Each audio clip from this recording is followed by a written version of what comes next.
Muy buenos días, muy buenas tardes o muy buenas noches. Tengan todos ustedes, mis queridos amigos, mis queridas amigas y por supuesto, claro que sí, todos ustedes,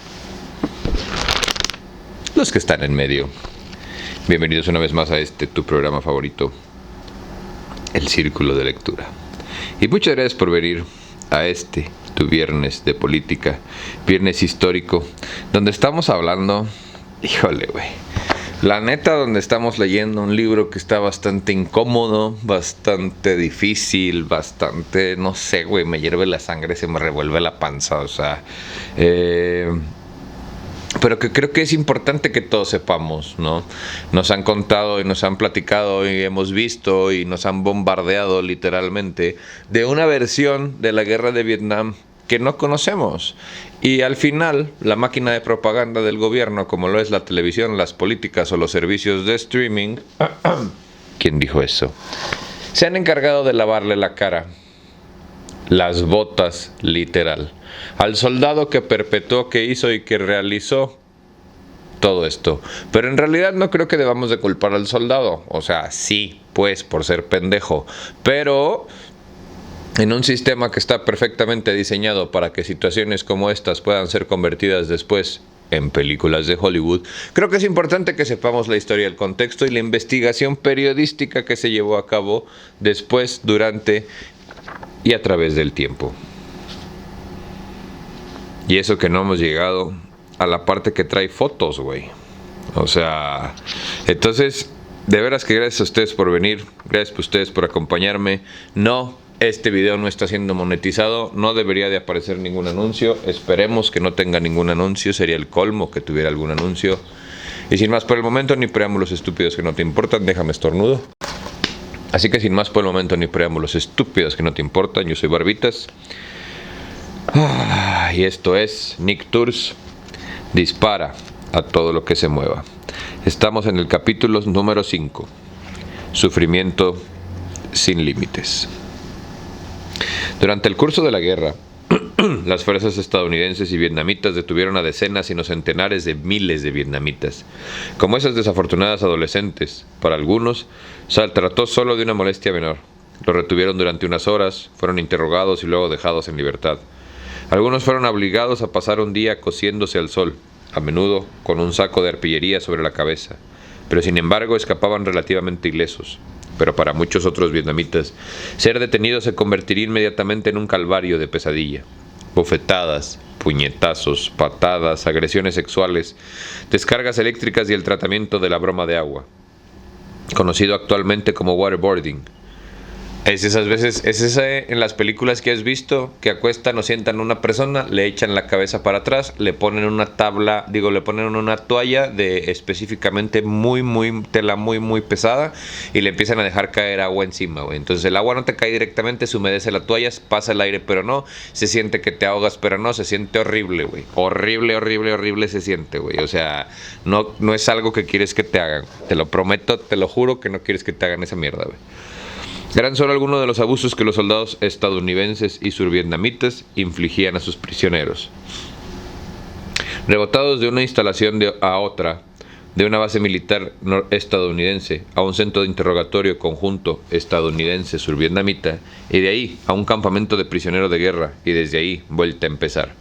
Algunos detenidos soportaron una serie tras otra de malos tratos. Otros fueron enviados a cárceles o prisiones, pudriéndose ahí a veces durante años, sin juicio y sin siquiera una acusación oficial contra ellos. Algunos de los que tuvieron menos suerte serían enviados a agujeros infectos de islas prisión como Con Son y Phu Quoc. Complejos penitenciarios abarrotados donde los abusos y el incumplimiento eran la norma. Como los estadounidenses y las fuerzas aliadas no daban ningún valor a la vida de los prisioneros, el asesinato no era ninguna anomalía. Como con otros delitos en Vietnam, los registros documentales de la tortura a los detenidos es escasa pero excepcionalmente sugerente.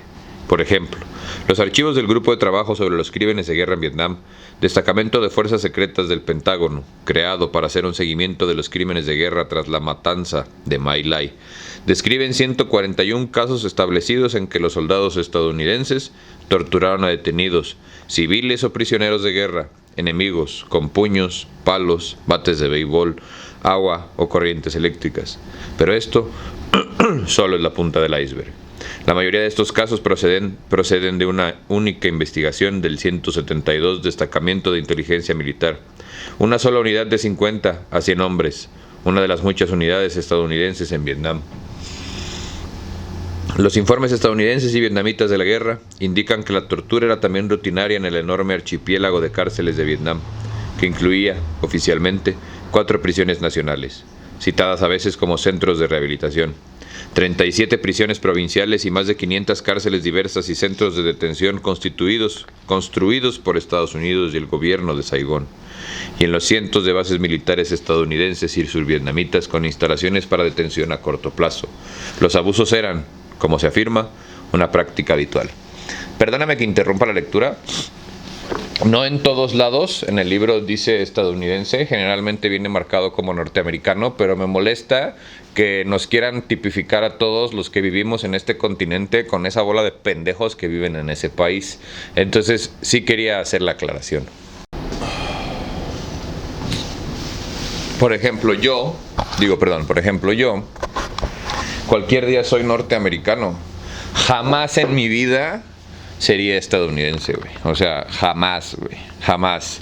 Con decirte que de morrillo toda la vida tuve visa y de adulto, en cuanto se venció, nunca he tenido la intención de renovar ese pinche papel. ¿Como para qué, güey? O sea, ¿para qué quieres ir a ese país mugroso? Explícame, por favor, en los comentarios. Los estadounidenses y sus aliados no eran la única parte del conflicto que maltrataba a los prisioneros. A pesar de la negación de los antiguos funcionarios del régimen de Vietnam del Norte, sin duda, Hanoi empleó la tortura contra los prisioneros de guerra estadounidenses. Sin embargo, las fuerzas revolucionarias vietnamitas solo detuvieron unos 800 estadounidenses. En cambio, las autoridades civiles y militares estadounidenses y survietnamitas arrestaron o encarcelaron a varios cientos de miles de civiles y miembros de las fuerzas revolucionarias en curso de la guerra. Muchos fueron detenidos porque eran sospechosos de delitos políticos, simpatías revolucionarias o simplemente por mantener ideas no acordes con el gobierno survietnamita. Otros fueron detenidos por rencores personales o políticos, o a veces por ninguna razón perceptible. La brutalidad cotidiana del gobierno de Saigón era asunto de conocimiento público desde los primeros años de la guerra. En el 65, Neil Shannon en el New York Times y William Tuhoney en el New York Times Magazine pintaron retratos vívidos de los procedimientos estándar de las operaciones del sudeste asiático. Militares, policía y fuerzas paramilitares survietnamitas, escribía Shannon, disparaban frecuentemente contra los cautivos vietcongs, los golpeaban o torturaban brutalmente. Catalogaba los métodos comunes mencionando las descargas eléctricas, el arrastre de prisioneros atados a vehículos y la tortura del agua. Tu Boy ofrecía un cuadro aún más desolador.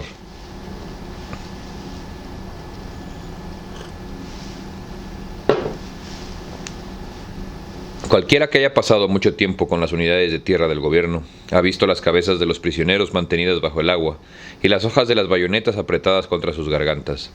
En casos más extremos, las víctimas tenían astillas de bambú debajo de las uñas o cables de teléfono de campaña conectados a los brazos, los pezones o los testículos. Otra técnica de la que se hablará es la conocida como el paso largo. La idea es subir a varios prisioneros a un helicóptero y tirar a uno de ellos para aflojarles la lengua a los otros. Tu Hoy y otros reporteros atribuían los peores abusos a los aliados vietnamitas, afirmando que solo unos pocos entre el personal de las Fuerzas Armadas estadounidenses criticaría estos métodos brutales. Vietnamitas. Un oficial de los servicios secretos estadounidenses, el capitán Ted Shipman, consejero de los interrogadores vietnamitas, repetía este sentimiento a otro reportero. Ya ves, ellos lo hacen. Así, bien, métodos y prácticas a los que nosotros no estamos acostumbrados. que nosotros no usaríamos. Pero lo que tienes que comprender es que este es un país asiático y su primer impulso es la fuerza. Solo el miedo a la fuerza obtiene resultados. Es la mentalidad asiática. Es completamente diferente de lo que conocemos como la mentalidad occidental. La de la doble moral. Mira, ellos están 1000 años por detrás de nosotros y estamos aquí tratando de educarlos a nuestro nivel. Ajá. Por eso tiraron fuego sobre todo lo que conocían, por eso destruyeron todo lo que conocían, como le hicieron a todas las culturas que los predijeron, porque ustedes estaban compartiendo su conocimiento. Ajá. Por eso estamos haciendo esto, a ver si alguien más se da cuenta de la mierda del mundo en el que vivimos y de cómo nadie hace nada. Efectivamente, la educación estaba en el programa, pero no solo de una manera en la que Shipman sugería. Durante más de una década, remontándose a 1950, la Agencia Central de Inteligencia, la CIA, estadounidense, por cierto, había trabajado para perfeccionar la gama de técnicas de tortura que incluían las descargas eléctricas y el abuso psicológico despiadado. La investigación culminó en un manual secreto del 63, elaborado por la CIA, conocido como Manual de Interrogatorio de Contrainteligencia QBARC, que seguramente ya lo puedes encontrar en internet, güey. Y de 1962 al 74, la CIA trabajó a través de la Agencia para el Desarrollo Internacional de Estados Unidos, más conocida como USAID. ¿Te acuerdas de los conflictos que hubo y a quién le acaban de quitar el financiamiento y con quién encontraron todas esas agencias de gobierno de oposición a lo largo y ancho del mundo? USAID. Para enseñar sus técnicas de interrogatorio a los agentes de seguridad de todo el mundo, incluidos muchos vietnamitas. Algunos, como el policía Le Van An, incluso se formó en los Estados Unidos. La tesis que An escribió en la Academia Internacional de Policía, emplazada en Washington, D.C., es instructiva, a pesar del hecho de que los interrogatorios brutales son muy criticados por los moralistas, proclamaba. No se debe negar su importancia si queremos tener orden y seguridad en la vida diaria. La CIA también comenzó a modernizar y ampliar la infraestructura de los servicios de inteligencia vietnamitas, encargándose de la preparación práctica de sus homólogos vietnamitas en el Centro Nacional de Interrogatorios de Saigón, a finales del 65. Vietnam del Sur tenía un centro de interrogatorio en cada provincia, y en ellos la tortura mediante descargas eléctricas, las palizas y las violaciones eran corrientes. En el 71, las técnicas de la CIA se habían enseñado a 85.000 agentes del gobierno survietnamita. Antes de ser destinado a Vietnam en el 64, el sargento de los Boinas Verdes, Donald Duncan, fue preparado por instructores estadounidenses que le enseñaron brutales procedimientos de interrogatorio con un guiño y una inclinación de cabeza. Cuando preguntamos directamente si se nos estaba diciendo que usaríamos estos métodos, la respuesta fue: no podemos decir eso, las madres de América no lo aprobarían. Pero no había dudas acerca de cuál era la intención de los instructores. Tu trabajo es enseñar los diversos métodos de interrogatorios a tu homólogo, le dijeron. Si el prisionero no está dispuesto a hablar voluntariamente, entonces no es el momento ni el lugar para preocuparse por los convenios de Ginebra. ¿Sabes quién no está amarrado a los convenios de Ginebra? Tú y yo, que no usamos ese uniforme cobarde que se pone la gente. También se abordó la ejecución de prisioneros, recordó Duncan. Se nos decía continuamente: no tienes que matarlo tú mismo, deja a que lo haga tu homólogo indígena.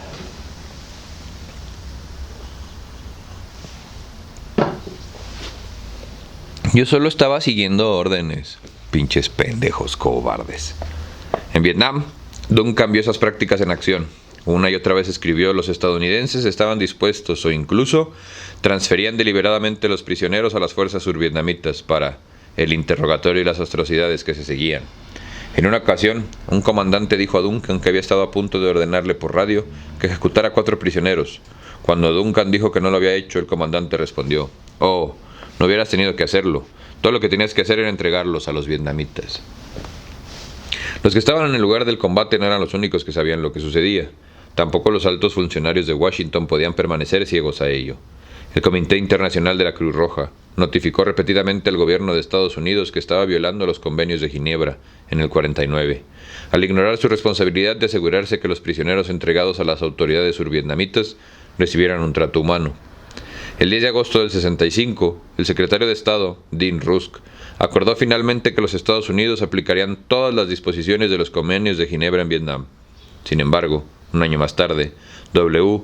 Averell Harriman, embajador general para los asuntos del sudeste asiático y diplomático encargado de todos los asuntos de los prisioneros de guerra, envió un telegrama secreto al ayudante del embajador en Vietnam del Sur, William Porter, sugiriéndole que todavía no se había producido el acatamiento, a pesar de la declaración pública de las Fuerzas Armadas de los Estados Unidos de que se estaba observando la letra y el espíritu de los convenios de Ginebra en Vietnam. Harriman expresaba preocupación porque los Estados Unidos habían estado violando los convenios y continuarán violándolos. No solo los convenios. Como señalaba el general Westmoreland, transferir a los prisioneros a los survietnamitas no disminuía la responsabilidad de los estadounidenses con respecto a quienes habían sido capturados por las tropas estadounidenses. No obstante, el Departamento de Estado continuó entregando hojas de informativas a la prensa en las que vendía el trato humanitario de Saigón a los prisioneros, y la dignidad y el respeto a los que estaban encerrados. O sea, no se respetan ni ellos mismos en su país, güey. ¿Qué te hace pensar que van a respetar a alguien del otro lado del mundo cuando lo están oprimiendo con una bota militar? O sea, tienes que dejar de ser tan pendejo también, la neta, güey. Por eso tienen los pinches exnovios y exnovias que tienen, güey, porque le creen todo a todos, están todos estúpidos, güey. O sea, ¿cuántas veces han cuestionado lo que yo les digo? A ver, güey, ¿cuántas veces han investigado las mamadas que yo digo? Nunca, nada más las asumen porque estoy enojado y tengo los huevos de decirlas, güey. Así de estúpidos están, me cae. Lo que realmente sucedía en las instalaciones de detención de Saigón fue narrado por una antigua detenida. Fui llevada al puesto especial de policía y torturada durante 1 mes y 6 días. Durante ese tiempo sufrí la tortura de agua, fui golpeada, me aplicaron electrodos en los pezones y en los genitales, y por eso casi tuve un aborto. Estaba furiosa, yo también, y los maldije a la cara, y eso me supuso más palizas. Nadie estaba a salvo de la brutalidad. Una achacosa abuela de 86 años estaba entre las personas golpeadas por sus captores. Caí enferma a menudo. ¿Por qué me encarcelaron? Soy vieja y no he cometido ningún crimen. Pero los soldados de las fuerzas especiales me daban palizas despiadadamente. Se lamentaba. Y después de que un bombardero aliado destruyera su casa y su documentación, un veterano del ejército survietnamita fue capturado por soldados estadounidenses. 2 estadounidenses con 2 intérpretes me interrogaron 2 veces, recordaba. Fui golpeado 2 veces también. Tanto los estadounidenses como los vietnamitas me golpearon. Nguyen Nguyen Thi Xiao fue arrestada en el 68 por la Policía de Seguridad de Vietnam del Sur y llevada para ser interrogada. Contó su calvario unos años más tarde. Después de ser arrestada, fui golpeada tan brutalmente que incluso ahora tengo a veces dolores de cabeza y sangre por la nariz y por los oídos. En aquellos días, todo lo que teníamos para comer era pescado podrido, así que pedí algunas verduras, pero cuando nos quejábamos, nos golpeaban y encadenaban y nos tiraban cal y nos echaban agua. Y no teníamos ningún lugar al que correr.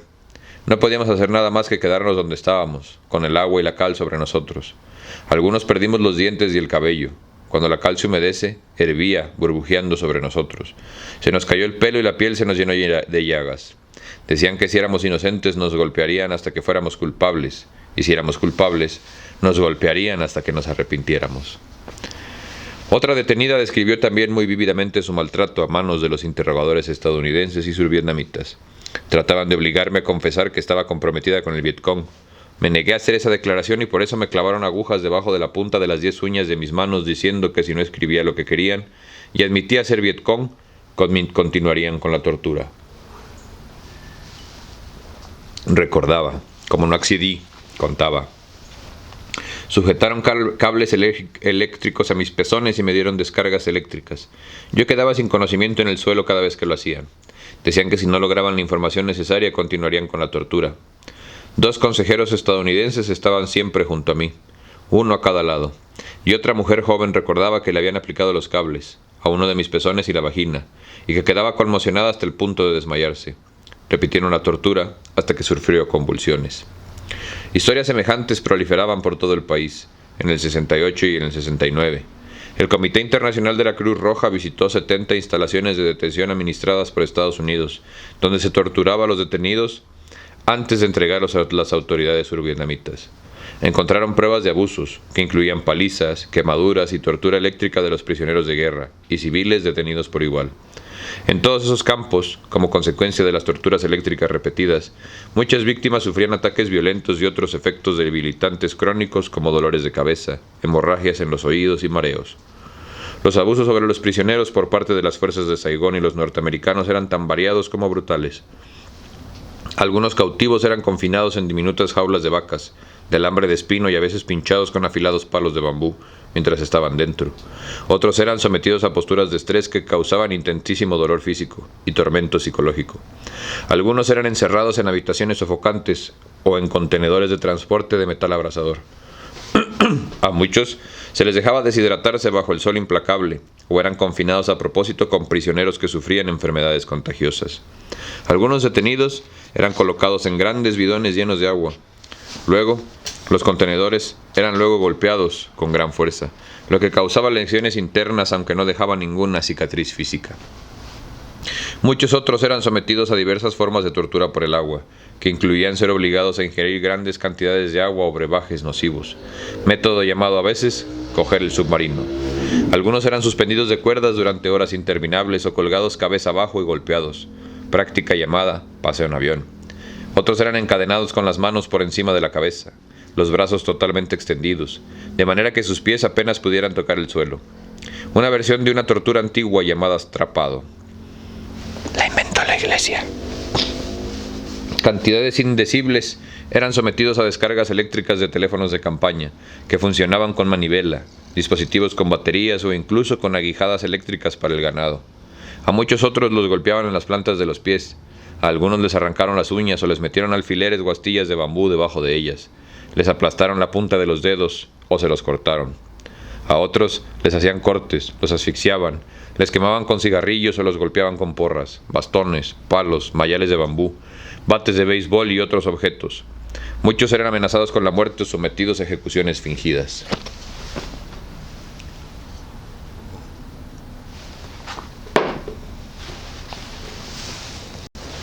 La tortura diaria era solo una parte de un sistema mayor de detención masiva en las prisiones concebido para doblegar la voluntad.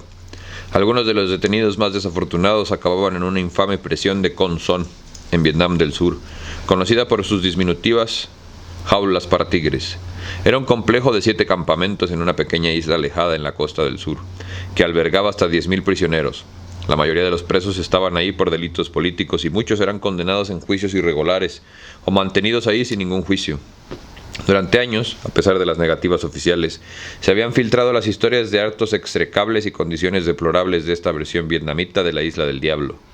En verano del 70, el cooperante estadounidense convertido en periodista, Don Luke, consiguió finalmente ofrecer a los visitantes del Congreso de Estados Unidos, August Hawkins de California y William Anderson de Tennessee, que formaban parte de un comité bipartito de la Cámara del Congreso de Viaje por Vietnam, una visión de primera mano.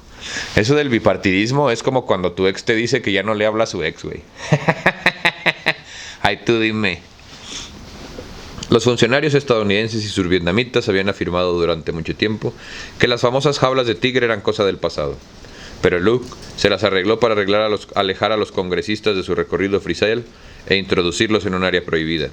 Ahí encontraron una serie de celdas de piedra sin ventana, de apenas 1,5 metros de ancho y menos de 3 metros de largo, cada una de las cuales alojaba de 3 a 5 vietnamitas.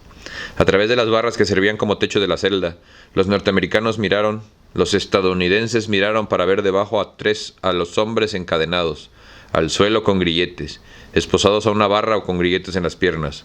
Había un cubo con polvo de cal encima de cada celda. La cal era evidentemente para propósitos de limpieza, pero los prisioneros contaban otra historia.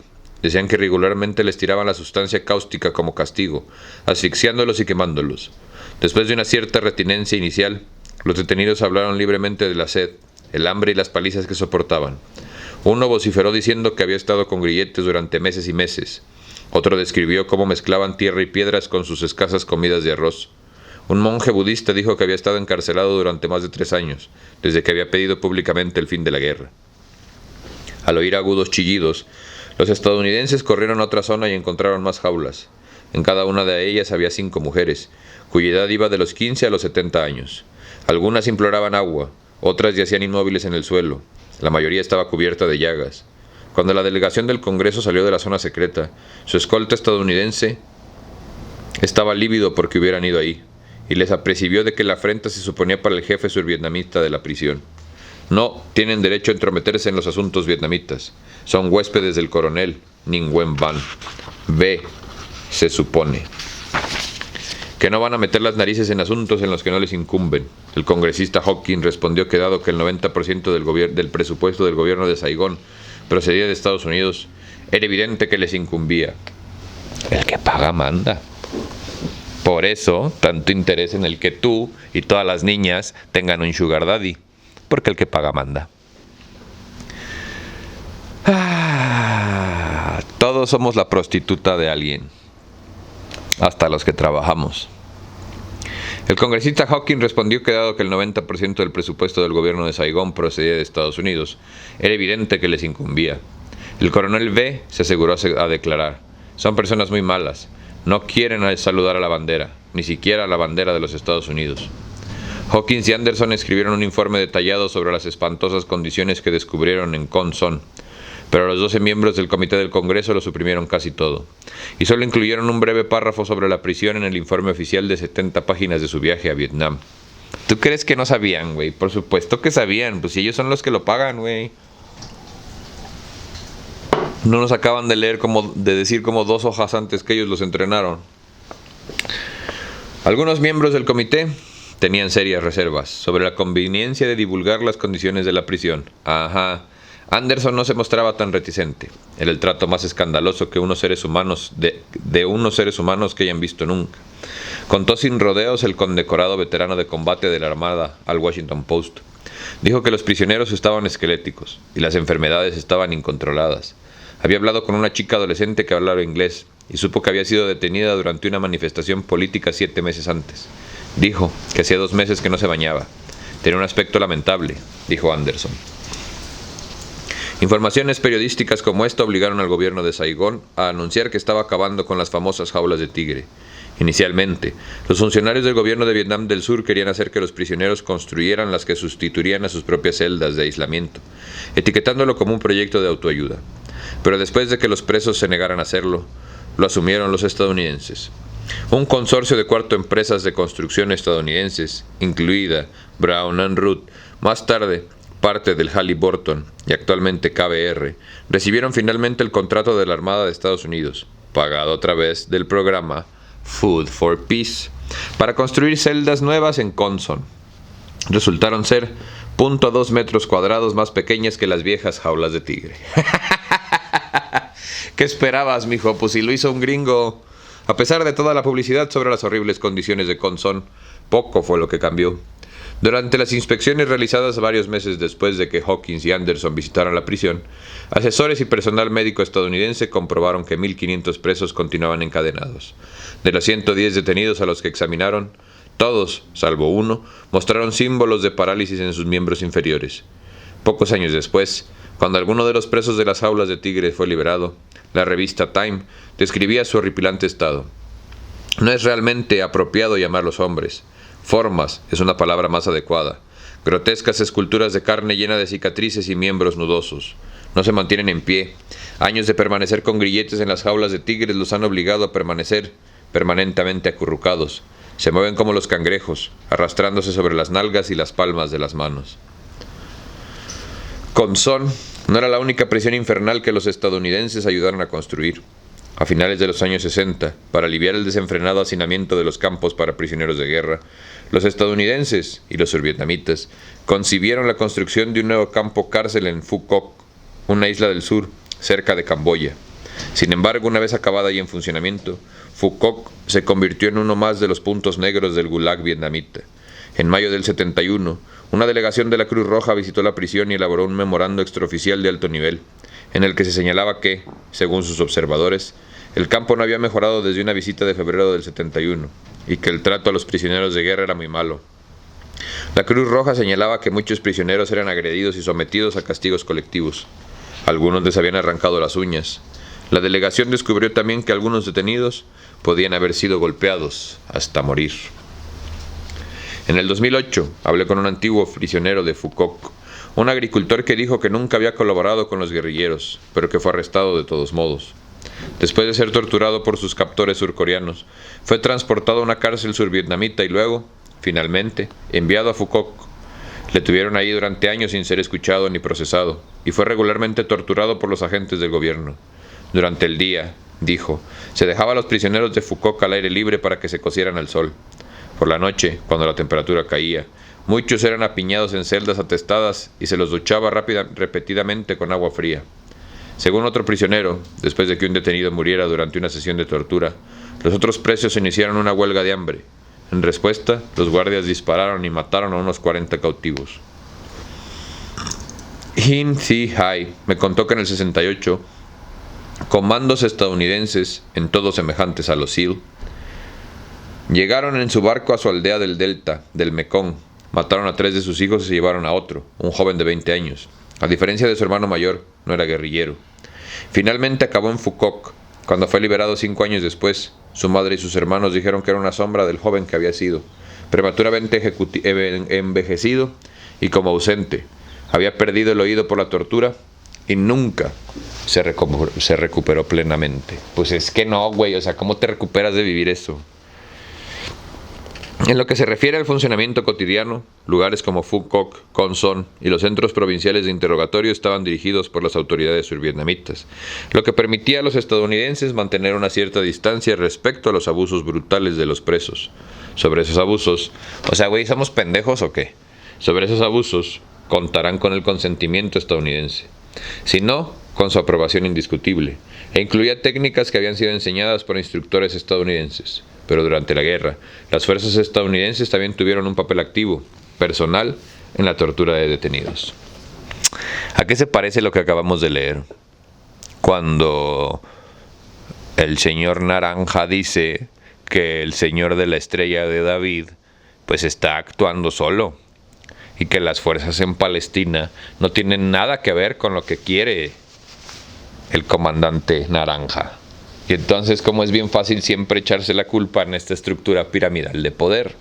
Pero eso sí, tú no participes en negocios pirámides, nada más en la economía en la que vives. En enero del 69, por ejemplo, el teniente William Bishop y su equipo de interrogadores SEAL y vietnamitas secuestraron a Tran Cong Dai, director de una escuela survietnamita. Dai era miembro de la infraestructura del Vietcong, según un informante vietnamita, que lo sabía por otro informante, que lo había oído de un tercer informante, que a su vez lo había sabido por algún otro. Esencialmente, concluía un informe de los investigadores militares, la fuente de información es desconocida. Sin embargo, esas sabidurías de cuarta mano fueron suficientes para que el equipo de Bishop destrozara el hogar de Dai, le encerraran en un contenedor de metal y más tarde le propinaran una paliza. Después de eso, según el resumen del testimonio de Dai, un estadounidense pasó y le ató las manos y le puso una bolsa de plástico en su cabeza. Pronto se desmayó y cayó al suelo. Entonces, Dai declaró que empezó a forcejear cuando le volvieron a poner la bolsa de plástico en la cabeza y perdió el conocimiento por segunda vez. Dai fue mantenido en cautiverio en las instalaciones estadounidenses y después en las survietnamitas durante aproximadamente 10 días, antes de ser liberado por falta de pruebas. Los interrogadores estadounidenses en particular parecen haber empleado la tortura como método rutinario. Aunque la mayoría de las pruebas son anecdóticas, los registros militares que sobreviven ofrecen una investigación criminal detallada de las torturas llevadas a cabo por el 172 Destacamento del Servicio de Inteligencia Militar. La investigación fue resultado de las acusaciones del teniente coronel Anthony Hebert, jefe de batallón con la 173 Brigada Aerotransportada, y el archivo del caso describe un cuadro pasmoso de las atrocidades diarias.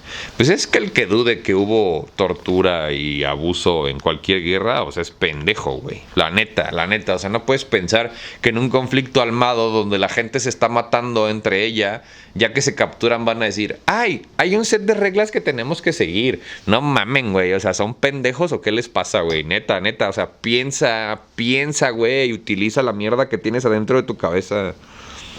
A finales de febrero o principios de marzo del 69, Hebert vio a David Carmon, Thomas Hoare y Nguyen Trung Can, 3 miembros del 172 M1, MI o Inteligencia Militar, interrogando a un detenido civil en un campo de caña de azúcar en la provincia de Vinh Dinh. El detenido vietnamita estaba inmovilizado en el suelo, con un miembro del 172 Inteligencia Militar sentado sobre su pecho. ¿Cómo mataron a George Floyd? Con la rodilla en el pecho. Cuando me acerqué, dijo Hebert, le estaban haciendo preguntas y obligándole a ingerir agua por la nariz y por la boca, provocándole arcadas. O sea, le estaban haciendo waterboarding. ¿Tú qué pensabas? ¿Que los policías de tu ciudad actuaban como actuaban porque lo habían visto en las películas? No, güey. Los entrenaron para actuar como actúan. Y por más interesantes y padres que sean, creo que va a ser el último de este estilo que vamos a leer en un rato, güey. Ya estoy harto, la neta, güey.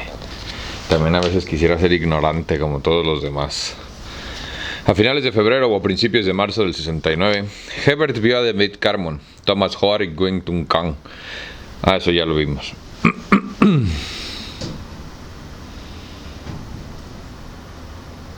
Sí. No mucho después de este incidente, contó Hebert a los investigadores criminalistas, había podido observar la tortura a un joven vietnamita en las instalaciones del campo base del 172 de inteligencia militar.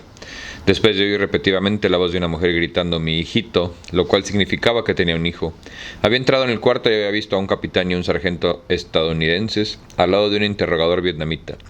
La chica estaba sentada en unos cables de alambre que iban de sus manos a un teléfono de campaña, dijo Hebert. Cuando daba una respuesta que no le gustaba a los interrogadores, el sargento la bofeteaba y luego el capitán hacía una indicación con la cabeza al vietnamita, que ponía en marcha el teléfono. Esta fue la primera vez que me di cuenta de que realmente utilizaban la electricidad, recordaba Hebert. La chica temblaba y se agitaba, y empezó a gritar de nuevo, "mi hijito". Hebert dijo que informó del incidente a su superior coronel, J. Ross Franklin, pero se le dijo que, puesto que el interrogador vietnamita era el único que realmente ponía en marcha el teléfono, lo ocurrido no era asunto suyo. Este mismo mes, un soldado le habló a Hebert de una sesión de torturas que se estaba llevando a cabo en ese momento. De nuevo, Hebert se dirigió apresuradamente a las instalaciones de la inteligencia militar, donde vio que se estaban realizando simultáneamente 2 sesiones de interrogatorio en contenedores de metal separados. En cada uno, una chica adolescente estaba siendo golpeada por interrogadores survietnamitas con un trozo de bambú al que le habían dado forma de látigo. Eran chicas encantadoras que estaban dando respuestas equivocadas, escribió Hebert en su biografía. Chicas encantadoras, chinga tu madre, güey. La primera respuesta equivocada motivó un latigazo en la mano, la siguiente fue causa de que le cruzaran el rostro, luego fue el pecho, arrancándole la piel, los pezones. Los gritos eran espantosos. Hebert contó a un investigador del ejército que había informado también de estos sucesos al coronel Franklin. Franklin había respondido, no obstante, que si los estadounidenses no golpearon realmente a las chicas, eso no nos incumbe. Hebert no quedó satisfecho con la respuesta, señalando que los estadounidenses estaban presentes en la zona en la que se estaba produciendo la tortura. Dijo Hebert: le dije que, dado que esto sucediera en un recinto estadounidense, era de nuestra incumbencia, y que si lo toleraban, yo pensaba que también nosotros éramos responsables. Cuando finalmente el ejército realizó una investigación en el 172 de la inteligencia militar, varios años más tarde, descubrió pruebas de abusos que superaban con mucho lo que Hebert había visto. La investigación indicaba que, al menos durante 20 meses, de marzo del 68 a octubre del 69, los prisioneros y los civiles detenidos fueron constantemente sometidos a la crueldad y malos tratos, siendo realizado gran parte de todo ello por soldados estadounidenses del M1, del MI o la inteligencia militar. En efecto, parecía que los interrogadores estadounidenses consideraban que la tortura era una parte rutinaria de su trabajo. Lo es, nada más que nos hacemos pendejos pensando que no. Un informe realizado por investigadores criminalistas del ejército concluía que el oficial ejecutivo, el capitán Norman Bowers, había presenciado algunas torturas directamente. Años más tarde, sin embargo, Bowers me contó que nunca había visto ni aprobado ningún abuso a los prisioneros, a pesar del testimonio en ese sentido contrario de sus subordinados. El superior de Bowers, el coronel J. Ross Franklin, subcomandante en jefe de la 173 Brigada Aerotransportada, también afirmaba no saber nada de las torturas en la unidad. Como Bowers, mantenía que nunca había tenido noticias de los gritos angustiados de los prisioneros que resonaban en todo el recinto. Alojado en una residencia de oficiales, con aire acondicionado funcionando, explicaba, realmente no oía gran cosa, salvo de vez en cuando los disparos de nuestra artillería. ¡Ay, pobre de ti! Chinga tu madre tú y toda tu sangre. El miembro de la unidad Robert Strem, por otra parte, dijo que no podía dejar de oír las pruebas de tortura durante las 24 horas al día. Mi cama estaba tal vez a 10 metros de donde sucedía todo, así que oía eso a lo largo de toda la noche, me contó. Era una práctica bastante normal, que la gente fuera bofeteada o que les golpearan con cualquier cosa, o que les apuntaran con pistolas o lo que fuera. los teléfonos de campaña, todas esas cosas, eran las herramientas del oficio. Para los investigadores penales del ejército, Stemme identificó a 13 miembros de la unidad y policías militares a los que había visto personalmente torturar a los detenidos. Testificó que Bowers supervisaba los abusos y luego ayudaba a encubrirlos.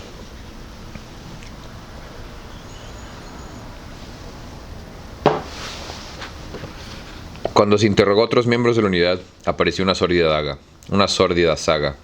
Uno de los policías militares, William O'Sullivan, admitió que había abusado de los prisioneros de diversas maneras, incluido el uso de la tortura del agua. Descubrió sus métodos como sigue. Yo entonces hice que el interrogador survietnamita, Le Van Hiep, sujetara a la chica. Luego cogí lo que creí era una camiseta, probablemente mía, y la puse sobre su nariz y su boca, sujetándola con mi mano, y vertí agua sobre el trapo. Esto hizo que ella dejara de respirar e ingiriera algo de agua. El interrogador David Carmón, el hombre al que Ebert había visto realizar la tortura de agua en el campo de caña de azúcar, confesó igualmente usar la tortura del agua así como administrar descargas eléctricas a los detenidos con un teléfono de campo mientras Bowers miraba. Dijo también que había visto al miembro de la unidad, David Smith, golpeando a los prisioneros y había presenciado cómo Francisek Piklik empleaba la tortura del agua y las descargas eléctricas. Adicionalmente, Carmón describió a los investigadores un interrogatorio que él había realizado con Paul Giacaglia y Le Van Hiep en el otoño del 68. Según un resumen del CID, Carmón y otro miembro del equipo de la inteligencia militar habían abofeteado a un vietnamita y le habían echado agua en la cara con una lata de 5 galones. El hombre entonces se desmayó y fue llevado a la jaula de reclusión donde más tarde fue encontrado muerto. Otros miembros de la unidad contaron historias similares. Giacaglia testificó que él y Carmón habían sometido a los detenidos a descargas eléctricas y que habían presenciado cómo David Smith golpeaba a un detenido con una tabla de madera. Los malos tratos de los detenidos, aseguró Robert Honore a los investigadores, era un procedimiento común. Larry Smith admitió haber golpeado a un detenido. Thomas Hoare confesó que torturó a los prisioneros con descargas eléctricas. Ninh Nguyen Hot, miembro de la unidad vietnamita, ofreció pruebas de que él, Carmón, Hiep, Honore y James Cochran habían utilizado las torturas mediante electricidad, mientras que Robert Newman y Ebrard Gaspar también habían maltratado a los prisioneros. Do Van Dien testificó sobre la utilización de torturas eléctricas de Honore sobre los detenidos y ofreció la corroboración de que Carmón y Hiep habían abusado de un prisionero que posteriormente murió. Pham Kong Kang admitió que había golpeado a los detenidos y había presenciado que Carmón usaba la tortura eléctrica. Hiep contó a los investigadores que habían pegado a los detenidos. Los miembros de la unidad, Fred Pamuch, Arthur Studenburg, James Chestnut y Gerald Ney, todos ellos confirmaron que los detenidos habían sido maltratados. El capitán Daniel Rogers admitió que había presenciado cómo Carmón utilizaba la tortura de agua. El capitán, tal vez quisieron decir. Stacy Peterson, otro miembro de la unidad, recordaba que Paul Smiko y Hilliep interrogaron a la esposa de un sospechoso para apoyar al Frente Nacional, FLN. La mujer estaba sobre una mesa con una toalla sobre el rostro y vertían agua sobre la toalla. Este procedimiento continuó durante unos 15 minutos. El policía militar, William McFalls, contó al CIF que había visto cómo los prisioneros eran golpeados por guardias y había presenciado cómo Hiep, Tubi, Mai, Thomas Hoare y Larry, a su vez, Tackett utilizaban una diversidad de métodos violentos. A su vez, Mai dijo que él, Hoare, Tackett, O'Sullivan, Peterson, Carl Hubbard, Frederick Brown, Bob Parker, David Smith y Larry Smith habían torturado a los prisioneros con descargas eléctricas y agua. Tackett dijo que había visto a Carmón y a Plick pegar a los prisioneros muchas veces.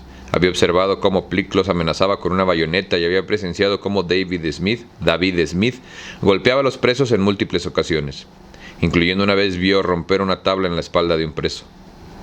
Rob Brown dijo a los investigadores que él, Tackett, Carmón y Robert Carey habían empleado la tortura del agua y administrado descargas eléctricas a los prisioneros con el conocimiento y consentimiento de Bowers, y que Bowers había sometido personalmente a no combatientes a la tortura eléctrica, y así sucesivamente.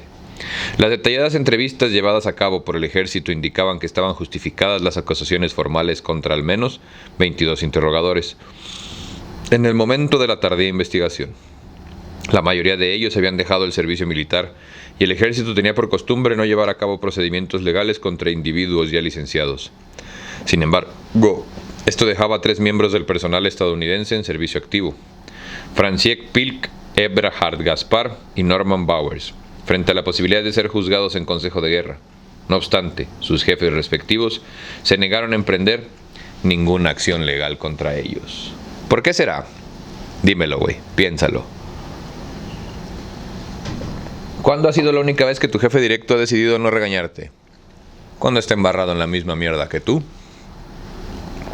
Las detalladas entrevistas llevadas a cabo por el ejército indicaban que estaban justificadas las acusaciones formales contra al menos 22 interrogadores en el momento de la tardía investigación.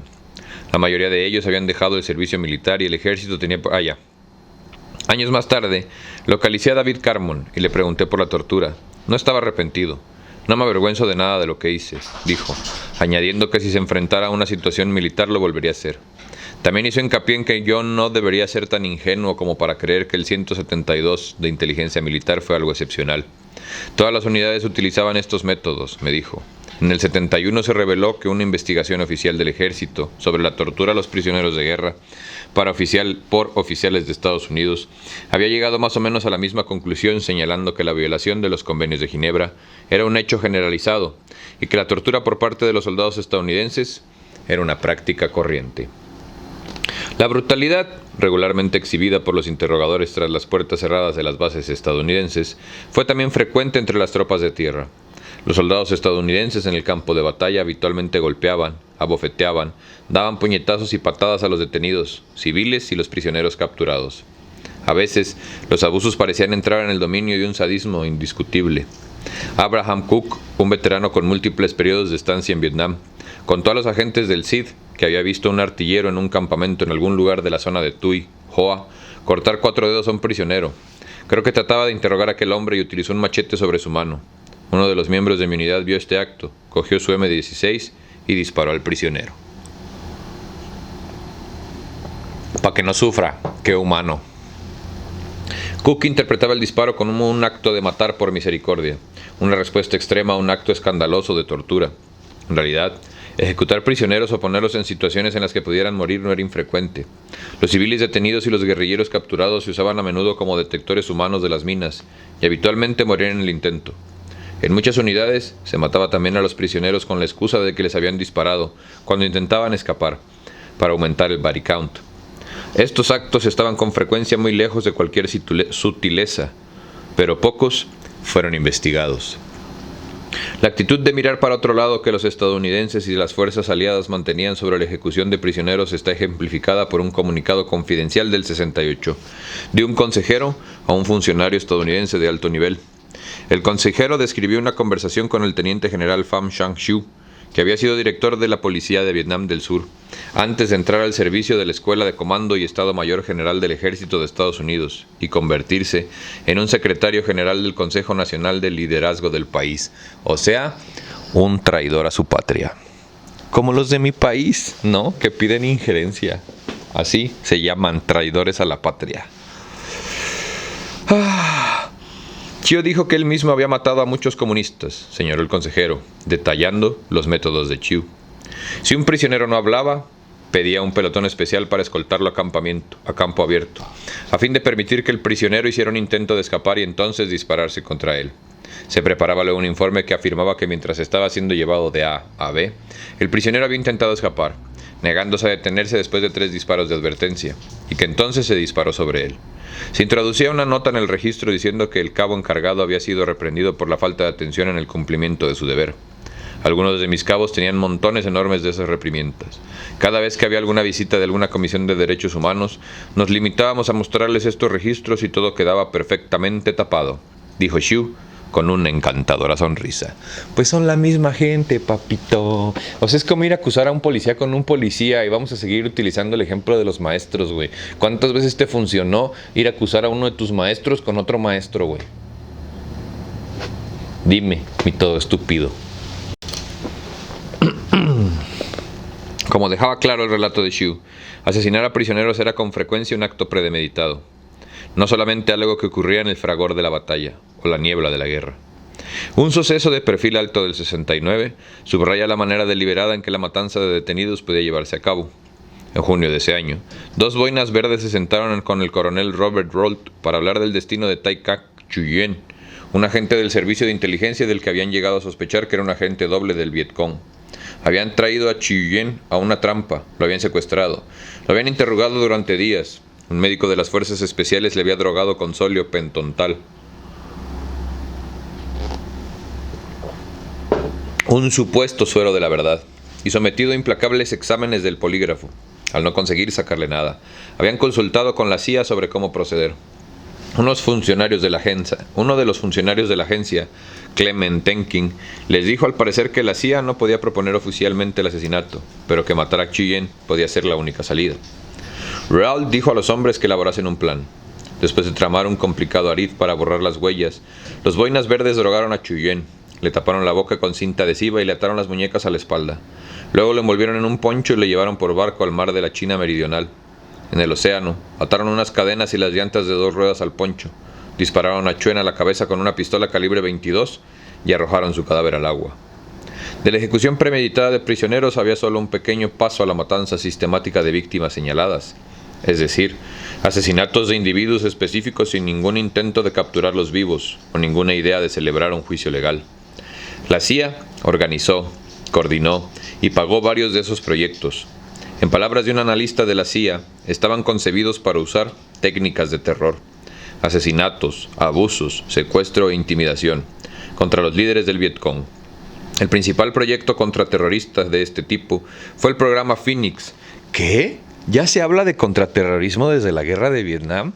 ¿Cómo? Si es un concepto nuevo y actual. Pendejo. De este tipo fue el programa Phoenix, que emplearon las tropas de élite estadounidenses, para pelear contra campesinos, güey.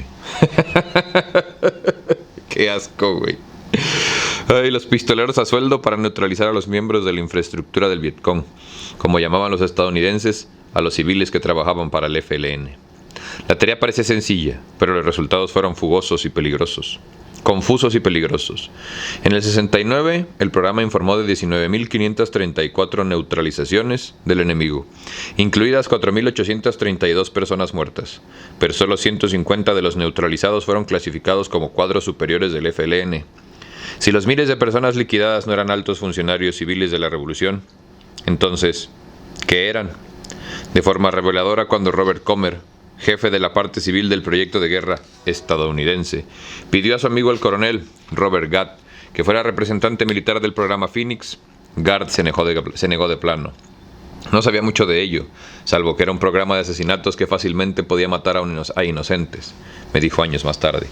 Similarmente, el teniente coronel William Corson calificó la operación como un programa de recompensa con poca consideración por la culpa o la inocencia.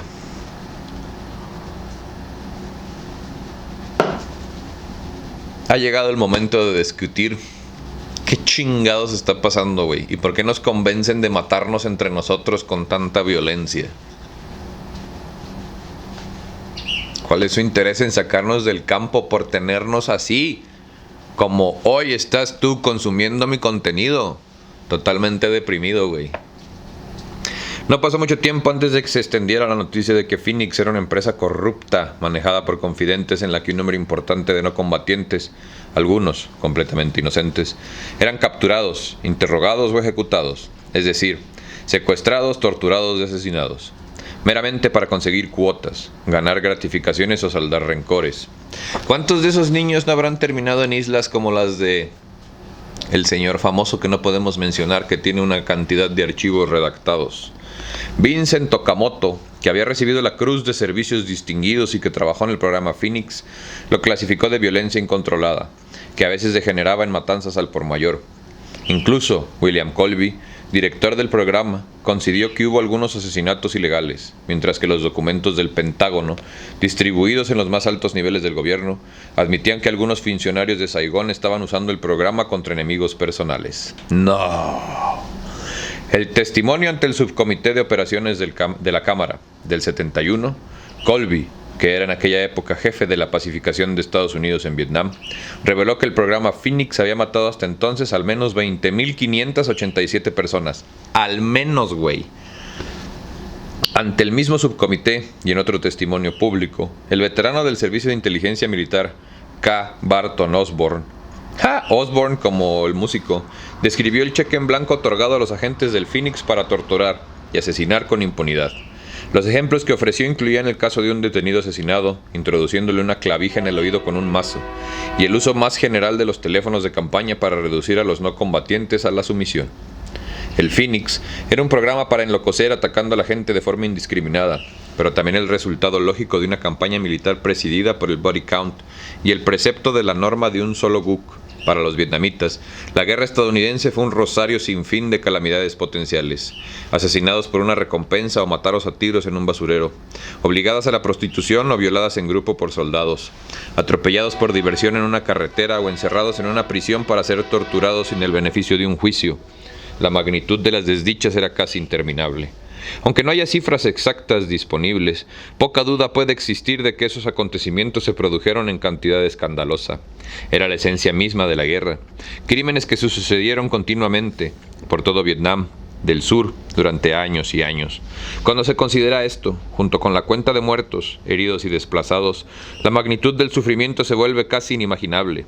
Casi tan inimaginable como el hecho de que por alguna razón, en los Estados Unidos, todo ese sufrimiento fue más o menos ignorado cuando se produjo y posteriormente eliminado de la historia de manera aún más completa en la década siguiente. ¿Y cuántas historias de Vietnam no conoces? ¿Cuántas películas de Vietnam presentándote al héroe marine perdido en la selva enfrentándose contra ese demonio y tú todo imbécil sin saber nada? No sé, güey, la neta me da... O sea, me parece increíble que podamos vivir en un mundo en donde toda esta información exija y todavía haya gente que crea en el sueño americano, güey. Ay, nomás te la dejo de tarea, carnal.